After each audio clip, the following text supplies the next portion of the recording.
Day 3 na ta mga best. Another day, another bangon na po. Nagloading pa na siya girl ki. Inga na dyan ko buntag. Magloading-loading sa bangon na ang tendera. Mga blin na. Magkudkud na punta mga best. Kinahanglan ta mulihok. Kay ambisyo siya biyata. Kanya mangita pa dyan taglami nga pagkaon. Gi-record din ako sa CCTV kay akong phone galuding sad wala gi-set up.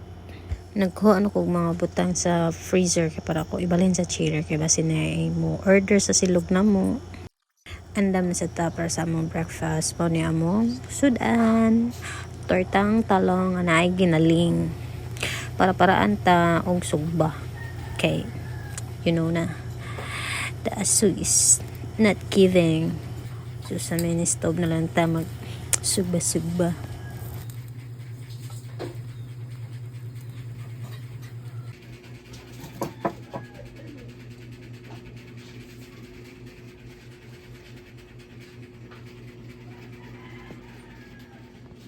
And this is our breakfast.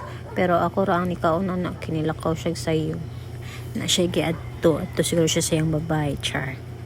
Oh, mangandam sa to sa iyang bawnon kay muli na to dayon na siya bit-bit nga kaon niya pa daw niya duty gilabi na to siya no di na to siya pasagdan dapat lang nga na jud no i-love jud na inyong mga partner labi na mga responsable kistanan boners sila boners tawdan na nag-tiktok sa kadali lang pa cute ba mo tag cute ani pero di ta cute ahi mo tang giki ay kas kay tag pa-cute ani TikTok depende na lang yun yung motoo mo ito na in-order og kanton ang silingan nga bata request siya not spicy ate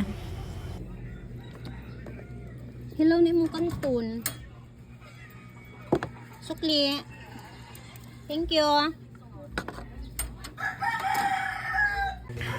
Ang uyab nga mo duty na nagmodel pa na siya kadali. May gani mo sugutan na siya ng pa-video. Dire ba dyan na siya pa-video dahil? Hola. Morning. Ito siyang tangtangon. Okay, nangatangtang na siya girl. Pilit ako siya sa kungkuhan. Hindi matalain.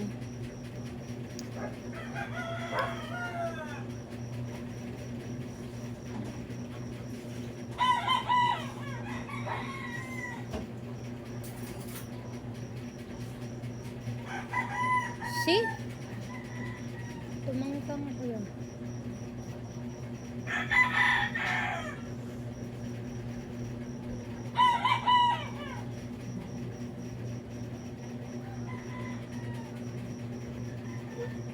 Lashes removal.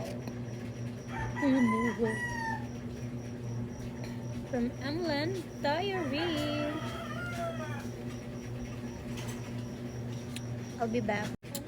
Na girl, nahuman na jud ta. After sa lashes, nagtimpla ko pork tapa para sa among sudan adlaw and everything. Pwede sa sabaw niyan, chingalans.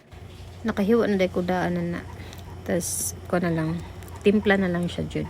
You know, tag 3 tablespoon to 2 tablespoon.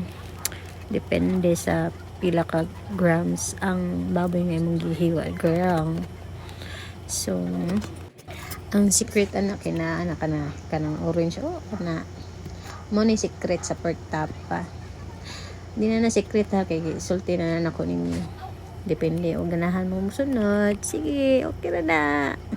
Managtimpla, i-rest na siya 24 hours girl. Nya buang man taton dilawan, di ba? Damo wa. Gutom naman ko mga alas 3 ni palitan lang ko manok sa gawas din mango shake mono na kong pinahapon ug iyang iyaan hagad og hike paminawa asan daw hike at babaw asa dapitan nga babaw asa man babaw taas yun babaw pardo galit ka medyo pabuang ang size na so nangandam na ko nagkwenta na ko sa akong mga halin medyo mingaw karon Pero laban lang, kudkud gihapon ta ni kaugma. Usually, jud mag-close jud kog 7 PM kay mao na jud na akong tingpahuway. Ug mao ra nang ganap sa akong kinabuhi karon. Char. After that, nanghimasa na kay matulog na ta. Salamat sa pagtanaw. See you in the next vlog. Adios.